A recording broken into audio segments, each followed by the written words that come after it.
Hi, my name's Joe. I work at Tambora Records International. Let's just get right into this. We're going to talk about royalties. Royalties are generated on two sides when music is considered. We're talking about the publisher side and we're talking about the master side. When you talk about the publisher side, we're referring to people like the composer and the songwriter. They usually align themselves with a music publishing company. On the other side, you have the master side, which when we talk about that, we refer to the people such as the producer and also the performing artist. Now, music royalties are generated when you have two sides coming together to collaborate. When we talk about the publisher, we talk about the people who are creating the actual musical composition. You can refer to those people as the composer and also the songwriter. In most instances, they are the ones that would align themselves with a music publishing company. On the flip side, you have the master side. Here, you're talking about the people like the producer and the performance artist. They would usually, in most instances, align themselves with a label. Now, there are benefits to doing both of those on both sides, aligning themselves with those two different groups.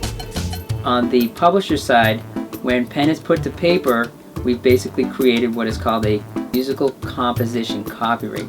That is the arrangement. The arrangement includes things like the notes, the lyrics, etc.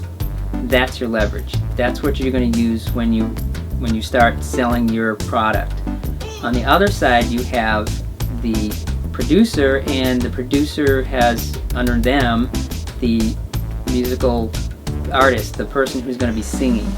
So when they finish their final product, which is the master recording, they've created what's referred to as a sound recording copyright. Now, when we have these two parts and they're separate, how do we get them together? In most instances, what you'll find is that the music publisher will go around and try to shop that finished composition. And you'll find he might find someone who's interested in using it. The people who are interested in using it are going to be requesting a mechanical license from them. And that is where the mechanical royalties are generated. Once their finished product is done, which is referred to as the master recording, those are the royalties that they'll want to collect. Those royalties are collected through agencies. Here in the United States, there are three of them: BMI, CSAC, and ASCAP. A producer would be registered with all three of them. People like the composer, songwriter, even the producer, and the performing artist can be registered with just one of them. It makes it a little bit simpler when going to collect all those royalties. So, first royalty we talked about is the mechanical royalty. There are other royalties included in your revenue stream. Another important one would be a compulsory mechanical royalty. Those are typically collected by agencies such as Harry Fox Agency. You would want to be registered with those also. On the master side, some of the royalties that are more specific to them would include the artist royalty and then also a producer royalty, sometimes known as a performance royalty. They are usually collected also by agencies like Harry Fox.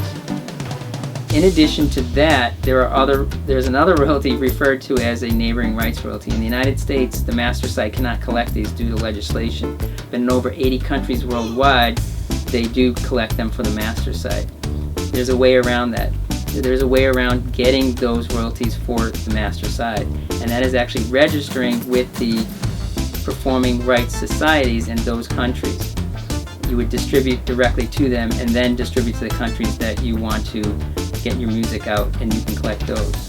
The last type of royalty that I'd like to talk about would be the synchronization license. This is important because it's a huge stream now, huge stream of income for you.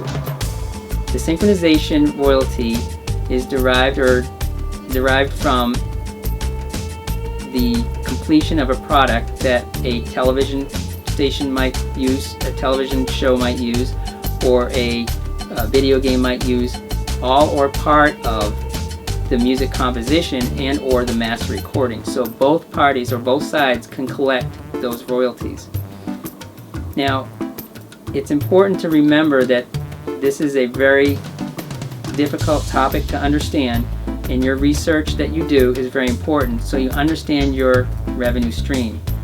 Now, we will have more videos that we will discuss other topics, and I hope you join us in viewing those, and we look forward to seeing your views online. Thank you very much.